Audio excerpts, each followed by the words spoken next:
Boa noite, nono ano. Quanto tempo, né? Que saudade de vocês, né? Uma turma muito participativa, muito inteligente.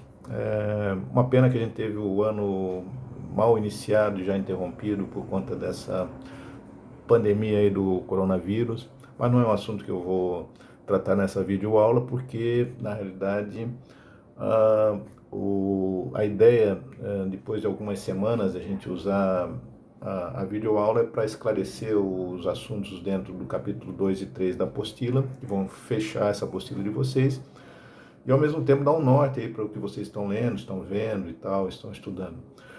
Como eu fiz com as outras turmas, há uma dificuldade muito grande de gravar aula. Até é fácil, né? Embora faça falta a interação de vocês, né? Eu estou falando comigo mesmo, né? Como se eu fosse um radialista. Então, para um professor isso é bastante difícil, né? De criar essa rotina. Por outro lado, também as redes sociais estão sobrecarregadas, particularmente o YouTube, que é onde eu edito e crio o link, né? Para esse que eu vou lançar para vocês no Unimestre. Uma aula de 15 minutos chega a levar 3, 4, 5 horas para você editar, dado um grande número de pessoas usando. Então vejam a dificuldade. Então vamos aproveitar ao máximo esses 15 minutos para tratar dos assuntos que vão ajudá-los, né, a compreender melhor os assuntos da apostila. Bom, o principal é vocês terem uma rotina de estudo, dividir essa rotina por dias da semana e ter um tempo para estudar geografia, um tempo para estudar história, filosofia, seja lá que matéria for. Até porque vocês estão numa transição e vão precisar muito desses assuntos no ensino médio, né?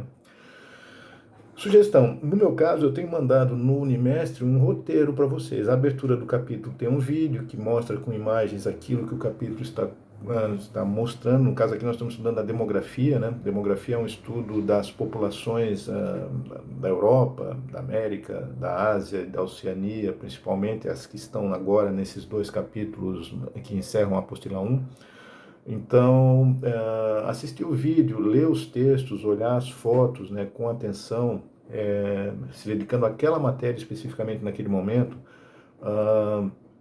usar o que eu fiz com vocês em sala de aula, que é o QR Code e a realidade aumentada, que são exercícios extras, né, que dão uma amplitude no entendimento da apostila. Quando possível, quando estiver aberto, também fazer a trilha dentro do Positivo On, que é uma espécie de revisão do capítulo, né, com exercícios bem interessantes, diferentes do que estão na apostila. Usar o material de apoio que está na própria apostila, com os mapas, com os esquemas. Se você tiver esse tipo de interação com o material, a aula que eu estou dando agora, que eu estou mostrando para vocês pelo vídeo, vai apenas complementar algo que eu faria em sala de aula. Por hora é o nosso mecanismo, não tem uma outra alternativa, né? A gente não sabe quando a aula vai ser liberada novamente. Nesse sentido, vamos criar essa alternativa. As provas que vocês fizeram ficaram muito legais, tá? A maioria das notas foram boas, os alunos que fizeram, obviamente, né? Fiquei bastante contente com o resultado. E provavelmente nós vamos fazer um trabalho que eu vou pedir para vocês nos próximos dias, né, para fechar o bimestre. Talvez haja uma prova final que ainda vai ser decidida, não se sabe, né? Estou usando com o sexto e sétimo, eu usei o Google Forms, né? Fiz uma prova online que eles responderam e me voltou a prova. Talvez seja uma alternativa, mas ainda está sendo discutido com a coordenação, né? Com a Roberta, com a Silvana, que é a diretora. E, bom, nesse capítulo 2, né, que é a diversidade, a demografia cultural e étnica dos países asiáticos, nós já vimos conversando algumas situações, né, com relação à Ásia, já em sala, né? A Ásia é o maior continente em termos de extensão territorial. As maiores populações do planeta estão na Ásia, né, que é da China e da Índia. Supõe-se que a Índia, nos próximos 30 anos, supere a China em número de habitantes, né? Então, a China se está num processo agora de desenvolvimento econômico, tecnológico muito avançado. A Índia está indo no mesmo caminho. São mercados muito cobiçados pelo resto do planeta, porque ter uma Índia como parceiro econômico, ter uma China, comentei isso com vocês, significa você ter mais de 1 bilhão de pessoas com possibilidade de consumo. Para o nosso sistema capitalista comercial, isso é muito interessante. Por outro lado, a Ásia traz uma característica muito desconhecida nossa, que é a diversidade étnica e cultural, né? Linguística, né? Religiosa, bastante diferente do Ocidente. Então, qual é a diferença do Oriente para o Ocidente? É que a nossa cultura, na realidade, nós trazemos de Portugal, né? É uma cultura ocidental, que vem da Europa para a América. A cultura oriental, nós temos um conhecimento dos livros e tal, mas o contato é muito pequeno, né? Muito pouca gente conhece a religião hindu, né, o hinduísmo da Índia, por exemplo, ou o próprio budismo, que não é considerado uma religião dentro da China, né, que é uma doutrina filosófica, ou a própria religião islâmica do Oriente Médio, que está dentro da Ásia, né, que é muito contestada porque é associada a terrorismo. Então vejam, vários aspectos dentro do continente asiático, né, e da própria Oceania, que fica ali próxima, estão dentro desses textos aqui da apostila como uma possibilidade de você ter um entendimento maior de uma cultura ou de um hábito de vida ou de uma forma de ver o religioso, né, diferente do nosso. Nesse sentido, eu falei para vocês algumas vezes em sala, o conhecimento traz essa tranquilidade de você discorrer sobre alguns assuntos que, na maioria das vezes, as pessoas ficam caladas, né? Não dão opinião porque não conhecem também ou porque não estudaram. Então, aqui está uma boa oportunidade nós conhecermos melhor essa diversidade cultural e étnica dos países asiáticos. E aí a apostila vai andando, né? Tem ali a população chinesa, que é enorme e tal, um país socialista, mas que tem uma economia capitalista, e como é que isso funciona? Bom, eles têm um controle social muito grande, mas também, ao mesmo tempo, tem um mercado consumidor e um mercado de venda dos seus produtos para outros países, por demais interessante. A China, nos últimos 20 anos, deixou de ser uma China agrária para ser uma China urbanizada. Então, ela tem passado por um processo de urbanização e de desenvolvimento econômico como um trator, né, um rolo compressor em cima da Europa, da América do Norte e aqui da América do Sul também, né? E aí vem esse boom, né? Entrando agora dá para entrar nesse assunto, nesse boom dessa pandemia que por acaso surgiu na China, não se sabe exatamente o motivo, e uma série de preconceitos raciais, culturais começaram a ser disseminados aí pela internet e tal, acusando práticas erradas, né, em relação ao povo chinês, que eu, na realidade, não concordo, né.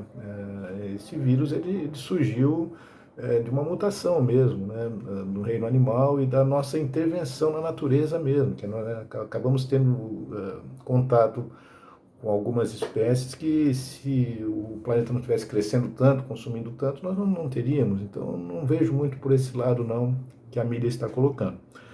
Mas voltando à China, a China teve nos anos 80, entre os anos 70 e 80, a política do filho único, porque assim, a população estava crescendo demais, né? A pobreza estava muito grande e a agricultura chinesa não estava dando conta da fome dessas pessoas. Aí se criou a política do filho único, que é um texto muito interessante, que na página 35, vocês deveriam ler, que vai dizer assim: ao mesmo tempo que funcionou, segurou um pouco esse crescimento, né, da população, criou uma série de problemas sociais, né, de pessoas que não estavam registrando seus filhos, porque tinham um segundo filho, outros que estavam abandonando seus filhos. E na China tem a questão cultural de que o filho homem é mais bem visto porque vai cuidar dos pais na velhice, que isso é cultural, nós não podemos interferir nisso, né? E acabam que as meninas começavam a ser abandonadas e tal. O que era para ser uma solução acabou virando um problema para o governo chinês, né? Isso acabou sendo desfeito já nos anos 90, ali final dos anos 80. Um texto muito legal que fala dessa preocupação do filho único para evitar o crescimento demográfico, já que estamos estudando demografia, né? E aí vai embora. Pela população indiana também, o crescimento já da população indiana tem uma característica diferente da chinesa, porque a Índia também é um país que tem uma característica cultural de religião baseada na concentração da grande família. Isso vem desde o início da história da indiana.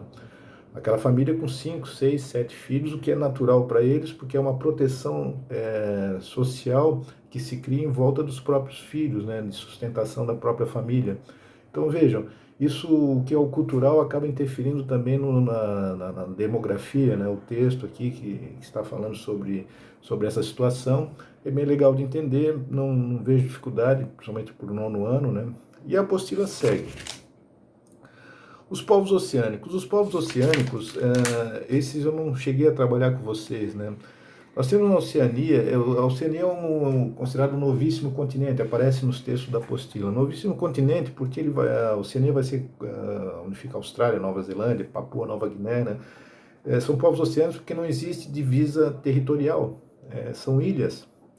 Então as divisas não são por estradas, são por oceanos, né? Por isso chamado povos oceânicos. E é um novíssimo continente porque ele começa a ser colonizado pelos europeus, principalmente ali entre o século XVII e XVIII, quando a América, já no século XVI, já estava sendo colonizada.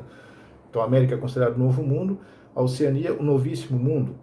Dentro dessa situação do continente oceânico, chamado Oceania, nós temos a Austrália e a Nova Zelândia como os principais países, que têm uma origem de colonização inglesa, francesa, em que a tecnologia, a própria Austrália tem uma relação com a coroa britânica, né? Então, são países insulares, né, que se desenvolveram muito, né, dentro da questão da Revolução Industrial e da condição social de vida.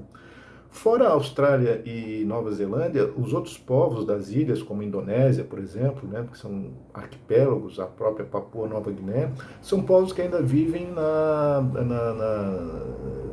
tipo, no estilo de vida aborígene, né, o estilo de vida de pesca, de pequenas vilas, né, países não desenvolvidos com poucos habitantes, né, 3, 4, 5 milhões no máximo.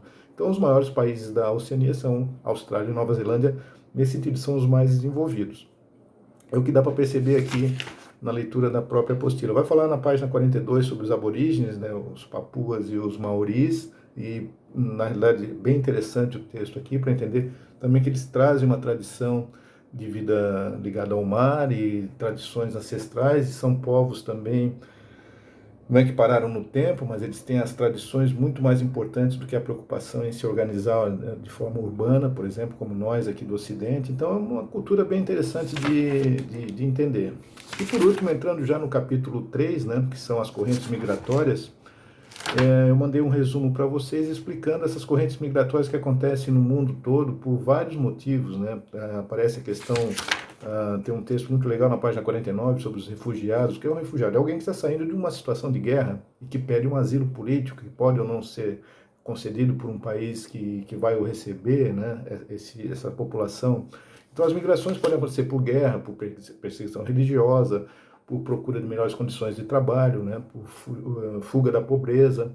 Isso vai acontecer principalmente da Ásia do Oriente Médio para a Europa, e da América do Sul, por exemplo, e da América Central para a América do Norte, onde estão os países mais desenvolvidos. Então vejo que o fluxo ele é muito sazonal dentro de regiões específicas, né? É isso que os textos aqui vão mostrar para vocês. Deixa eu ver se tem mais alguma coisa que eu destaquei aqui. As principais correntes migratórias da Europa, vai aparecer a xenofobia, que a gente conversou um pouco, o fechamento de fronteiras por parte de alguns países, né, para evitar que os refugiados da África, por exemplo, do Oriente Médio, adentrem. Aí ficam essas pessoas em campos de refugiados, que é algo administrado pela ONU, com condições precárias de vida. Toda essa situação que aparece nessas correntes migratórias do capítulo 3 são muito legais de entender desde que haja a leitura. Juntamente com a leitura, assistir aos vídeos que eu estou mandando. Ainda falta um vídeo aqui sobre as correntes migratórias que eu ainda preciso mandar para vocês. A aula está encerrando, acho que eu fiz um pequeno balanço aqui do capítulo 2 e 3. Pretendo fazer a correção das atividades numa aula online também, que eu devo mandar nos próximos dias para vocês, mas tenham um pouco de paciência, porque pode ser um pouco demorado por conta dessa edição que tem que ser feita no YouTube, que está bem complicada. Mano, um forte abraço, uma excelente semana, saudade imensa e que a gente possa voltar o mais rápido possível. Boa noite para todos.